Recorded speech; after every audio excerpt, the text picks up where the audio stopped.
Good day, ladies and gentlemen. It is March 31st, 2021. This is 4-3 Sports Talk, and I'm your host, Raheem Escalade. Today, what I have for you as my ever-famous segment, 32 and 16, continues on. We round out the rest of the NFC West. I have some NCAA men's and women's scores for you, MLB preview, some NBA scores, and the rest of my top 32 free agents. Let's get right into it without further ado.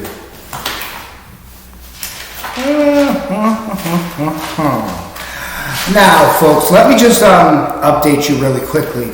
I did a lot of my other predictions for the upcoming season without the premise that the season was going to get extended by another game. So any predictions that I've made on records and potential statistics up until this very second, actually, we might want to not only put to the side, but just to step back for a second and think about one extra game is going to do to the season.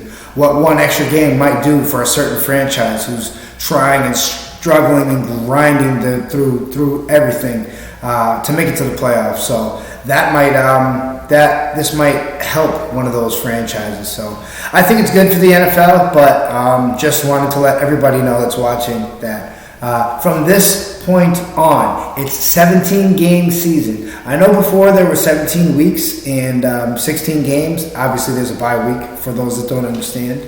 But now this time there are going to be 17 games in a bye week. So get ready for that. If you're a football fan, oh my Lord, I know you're licking your chops because I went crazy as soon as I saw the announcement. And it kind of made sense with that it was going to happen when I saw about a week, maybe 2 weeks earlier, I saw something about huge TV deals with NFL, ESPN, Disney Plus, and so on and so forth. So I'm glad all that's coming to light. But yeah, anyway, here we go. So for the rest of the AFC West, we have the Kansas City Chiefs and the Las Vegas Raiders. I'll always call them the Oakland Raiders. I don't care. I was born in '88. I saw what they did in the 80s and 90s and all the prolific athletes that went through there. Marcus Allen, Rich Gannon, Sebastian Janikowski, Jerry Rice played there. The silver and gold, you gotta love them. Anyway, the Kansas City Chiefs last season were 14-2. This review of them is probably going to be pretty quickly because I could not really nitpick at them or see where they fell, except in the Super Bowl when that pass rush was put on by the Tampa Bay Buccaneers. So we're going to go at it like this. The offense is prolific. You know, they can beat you right out the gate by throwing 3 or 4 touchdowns, or you can be up on them, and then all of a sudden they can just flip the switch, and Tyreek Hill catches 2 in the end zone. Travis Kelce has a 100-yard game, and all of a sudden you're looking at a 49-21 game where you thought you had them at 21-0, but you didn't. Their offense, as I just said, their offense is picture perfect. Defense, they're about the same. Their pass rush is not what Tampa Bay's was, and that was quite obvious in the Super Bowl, but their defense is still top 5, regardless, no matter where you put them. Now, my problem with the Chiefs, and it showed in Week 17 when right tackle Eric Fisher went down with an Achilles injury. And then their other guy on the left tackle, the other left tackle, Mitchell Schwartz also went down with an injury. And those two were released. I understand he's Patrick Mahomes. I understand you got Tyreek Hill. I understand you have Travis Kelce. If you get a plethora of playmakers, the defense is good. I just don't know how they're going to adjust. I will say the signing of former Patriots guard Joe Thuney was very, very. It shed a little bit of optimism on the situation for me. So I think that Joe Thuney definitely improves the line, but what are they doing on the outsides to protect Patrick Mahomes? He runs a 4.6 40. He can dash, and the throwing angles are never seen before. So we know he's going to be good, but a quarterback's only as good as the guys who protect him. So I think that Kansas City needs to do something, potentially with either one of those tackle positions, with whatever's left of free agency or the draft. Moving on to the other team in the AFC West who moved from Oakland to Las Vegas. We're talking about the Raiders. Anyway, sorry about that. I think they had a very solid free agency. As I'm getting ready to allude to in my next segment, you'll see what I'm saying. And I think putting people around Derek Carr is the best plan for them at this point. He's shown flashes to be very good, and he's thrown games away at like the beginning of the second quarter. Derek Carr's a mystery to me. You never know what you're going to get. It's like that silver. It's like the silver packaged candy Airheads mystery flavor. You don't know. One game he's going to slice your defense apart, throw 3 touchdowns, and the Raiders win. The next game he's going to throw 6 picks, 1 touchdown, and break his fibula and start crying or whatever. Or be one of the most sacked quarterbacks ever in the league. Excuse me, sorry for that. So it's a mixed bag. You don't know what you get with him. One man on that Raiders team that you know what you get with game in and game out. He is a football fantasy stud. Darren Waller. Doesn't matter. Double covered, single covered. He's that tight end that runs with a wide receiver with a little bit of toughness and grit. And you can see that in the way that he makes contact with guys, in the way that the contested catches last year, especially, well, let's just say contested catches in the last 3 years. But Darren Waller has definitely been that guy. I've looked for him for the last couple of years. As I alluded to, not too many people I've personally talked to have been high on him, but I've been watching him for a while, and I've seen what Darren Waller can do. So I think get Darren Waller the ball, no matter who the quarterback is. I think that's your best bet. Offensively with the Raiders, they have Jacobs at halfback too. He's going to do his thing, and the receiving core who let go of Tyrell Williams to the Detroit Lions. Yeah, there was a little pause right there. Tyrell Williams was the Raiders' leading receiver the last 2 seasons. Don't understand why he's gone. And even the fact of him being gone, why didn't he go to a better team, a different contender? Who knows? I don't know. Defensively, the Raiders, believe it or not, were top 5 at one point in the season. And they finished out 21st. And I know that's a big of a slide, but the defense has potential simply for the additions in the offseason. And my feel that they're going to have a strong draft and go defensive lineman with one of their picks in the first round. Who knows? I've seen organizations, who are poised to have a great draft, or certain guys are going to go and pick up this guy in free agency, and then it doesn't happen. Well, I think the Raiders have a chance to do it. They might, especially in the draft. Let's see if that can happen. My prediction, I think the Raiders are good enough for a 10-win season.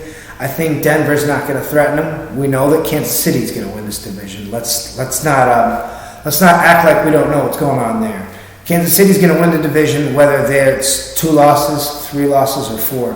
I predict the Raiders went out with this new 17-game thing again, 10-7.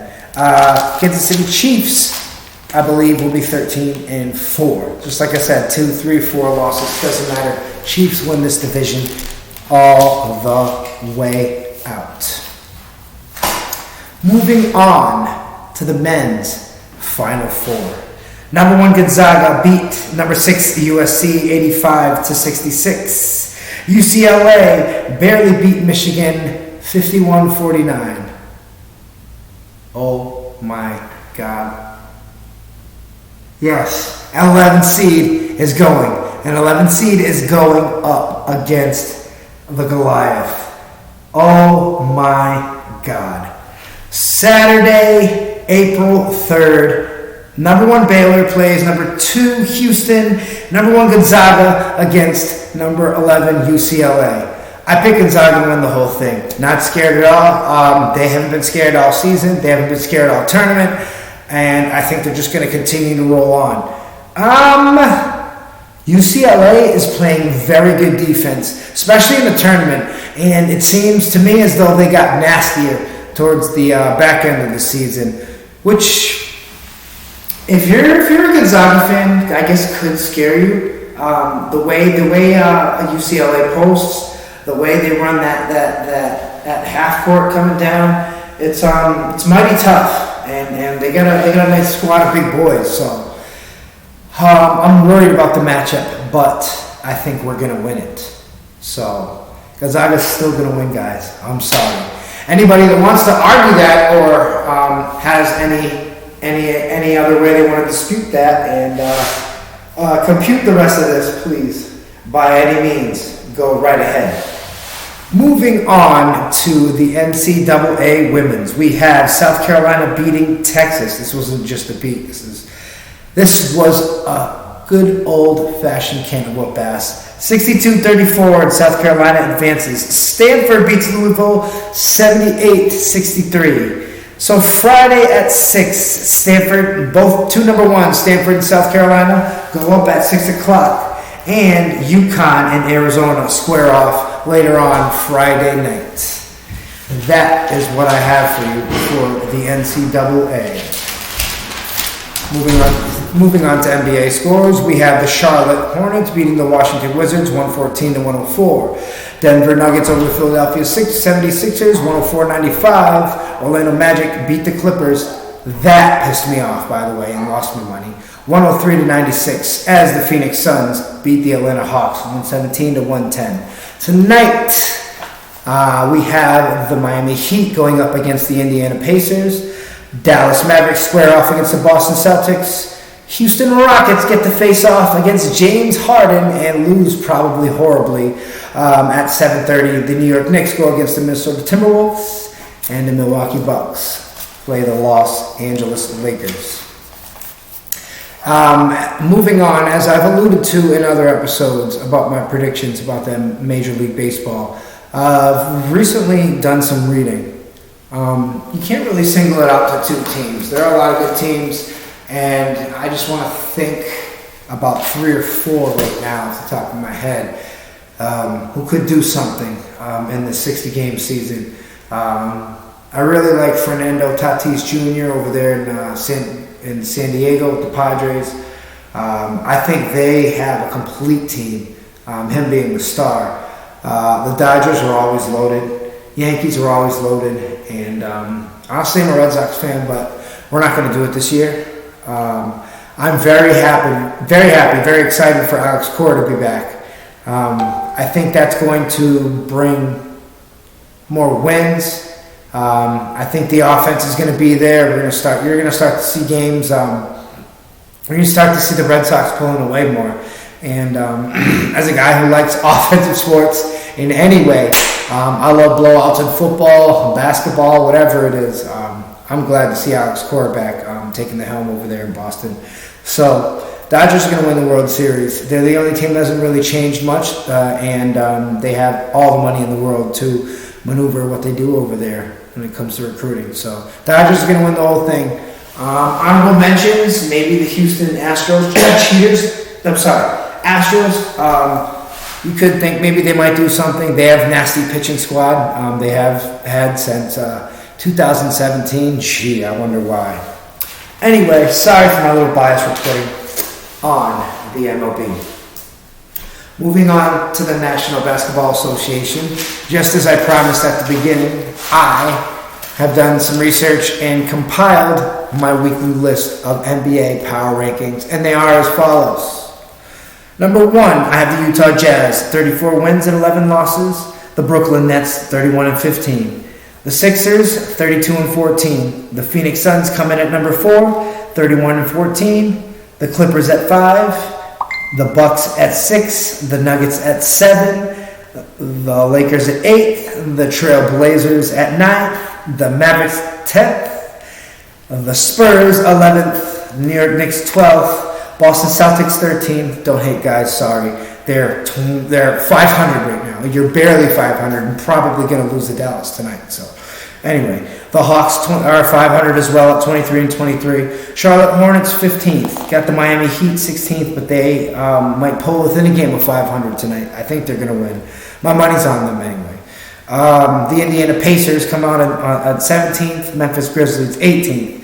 The Warriors 19th. Pelicans 20th. The Sacramento Kings 21st. Chicago Bulls 22nd. The Thunder 23rd. The Raptors 24th. The Washington Wizards 25th. The Cleveland Cavaliers, who should be 30th, might get some flack from all of you. The Cleveland Cavaliers are 26th.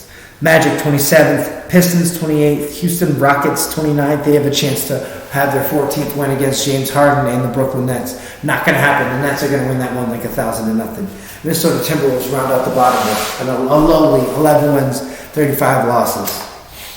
Wow, wow, wow. And a continuation from one of my other portions of a show regarding the NFL and free agents. Numbers 17 through 32. Now, as you know, we'll recap the NFL free agency's been crazy. You might want to cap the New England Patriots, the winners of this free agency, with signings like Matt Judon, Jonnu Smith, Devin Godeshow, that defensive tackle over there from the Miami Dolphins, and so on and so forth. And Bill is not done because the draft is coming up. And just because, and in the spirit of Bill Belichick, the hoodie not being done, I'm not done either. In the coming days, I am going to come up with another draft. Yes, another mock draft. My final mock draft should be done for April Fool's show. Maybe might bring it into the April 2nd show. Who knows? I really want to put some effort into it and make sure these predictions are in line with what you guys think, and I lay down some facts so that when it does happen, at least you heard it here first. So here we go. Number 17, J.J. Watt. Formerly the Houston Texan, he signed a 2-year deal worth $28 million with the Arizona Cardinals. Another guy on that defense is going to improve the win-loss record. I think their offense is bananas. Love Cliff Kingsbury's doing over there. Love what he did in Texas Tech. So I think that's a win-win for that organization. Number 18, had he signed a bigger deal, he probably would have been on the first half of this segment. Yannick Ngakoue, former Viking, but last year he got traded from Minnesota, from the Minnesota Vikings to the Baltimore Ravens. Then he signs for 2 years and $26 million with the Las Vegas Raiders. Oh my God. I'm not sure how that Raider team is going to turn out, but they did pretty good in free agency, as you're going to hear. Number 19, former Raider going Patriot, Nelson Aguilar is a wide receiver. Finally, Bill Belichick will get a wide receiver that can sit in there. The question is, how many games can Nelson play? That remains to be seen. Sorry, Patriots fans. Yeah, I had to do it. I had to. Alex Mack keeps following Kyle Shanahan around, this time from Atlanta to San Francisco, where it is likely said that Alex Mack will finish his career. The center, Pro Bowl offensive lineman, is staying there for 3 years and $14 million. Looks like he wants a ring. He wasn't getting it at Atlanta. Let's be real about that. If you let somebody come back on you 28-3, I don't know what's wrong. I don't even know why he's coaching. Anyway, moving on. Kyle Van Noy, the Miami linebacker, who signed a big deal, was suddenly released, and that deal was 5 years and $55 million earlier in the offseason. And they released him for some reason, and I tried to find out why, and I never could. So Kyle Van Noy, anyway, relinks with the Patriots now for 2 years and $12 million. That's interesting. Patriots doing a lot of roster moves. I think they're starting to load up. If they can get Cam Newton motivated and ready to go, You gotta be worried about that team right there. Oh my God. Number 22, the Red Rifle himself, Andy Dalton, going from Dallas to Chicago Bears, and now he's going there for a 1 year deal, $10 million. But what scared me a little bit is because I'm a Packers fan. Coach was already talking about him being the starter, and the ink wasn't even dry. So if that organization has that much confidence, granted, it's the Bears organization. Come on now. If an organization has that much confidence in a guy and they're going out guns ablaze, boom, boom, boom, just like that, then that should be something worth noting, worth watching for. So it's going to be interesting to see what Andy does in Chicago, if he's any better than Mitchell Trubisky. I don't know. He didn't really show me much yet. Anyway, Ryan Fitzmagic, the Beard himself, saying bye-bye to Miami. Yeah, go ahead. That's to his team. Who cares? And he is now landed with the Washington football team. Wonder if they're ever going to get a name. 1 year deal for about $10 million. I believe he'll be the starter there. I don't even know the guy's name. I know he's Tyler something, number 4 for the Washington football team. Forgive me, buddy, if you ever watch this ever. For me, I'm butchering you up, but Fitzmagic's coming for your job, and he's gonna get it because he went to Harvard. Anyway, moving on. Juju Smith-Schuster stays with the Steelers for a year and $8 million. AJ Green, the former Cincinnati Bengal, moves on to the Arizona Cardinals. Ooh, I saw that today. And it didn't happen today, but it just made me think. Kyler Murray and that throw all the time offense, man, is going to have another toy. Oh my God. I could just see his touchdown numbers ballooning. I think that's a very good look. I think AJ is gonna come alive. I think he's still got a decent amount left in the tank, and he's gonna go to Arizona and prove it. And I'm excited for him. Another guy that used to be a burner, who's going from the Saints to the Bills, which this might pique your interest a little bit, to go up there and help out Josh Allen. Emmanuel Sanders also going there on a 1 year deal for $6 million. Tyrod Taylor, former Chargers quarterback, going to the Texans. Jacoby Brissett going to the Miami Dolphins. Insurance for Tua. Deshaun Jackson signs with the Rams. Wow, frightened. I didn't know that was going to happen. Leonard Fournette stays with the Bucks. Mitchell Trubisky is going from the Bears to the Buffalo Bills. Only 1 year, $2.5 million deal. And my number 32 free agent for this list is none other than Mark Ingram, former Ohio State, former New Orleans Saint, former Baltimore Raven, is going to Houston. And that concludes episode 13 of Forward Through Sports Talk. Today was March 31st, 2021. My name is Raheem Escalay. If you have any comments, concerns, questions, did I miss anything? Did I butcher a team? Did I not put enough information in? Please let me know and we will make adjustments. Please like, share, subscribe, follow. I'm on here on Facebook, trying to get everything up on YouTube. Also take a look at us on Twitter too. My name is Raheem Escalay. This is Forward Through Sports Talk. Good night, and I'll see you guys tomorrow with episode 14. And MLB's opening day. Thursday, April 1st, April Fool's Day. MLB, the Major League Baseball, opens up for the first time in a while. Good night, guys. See you later.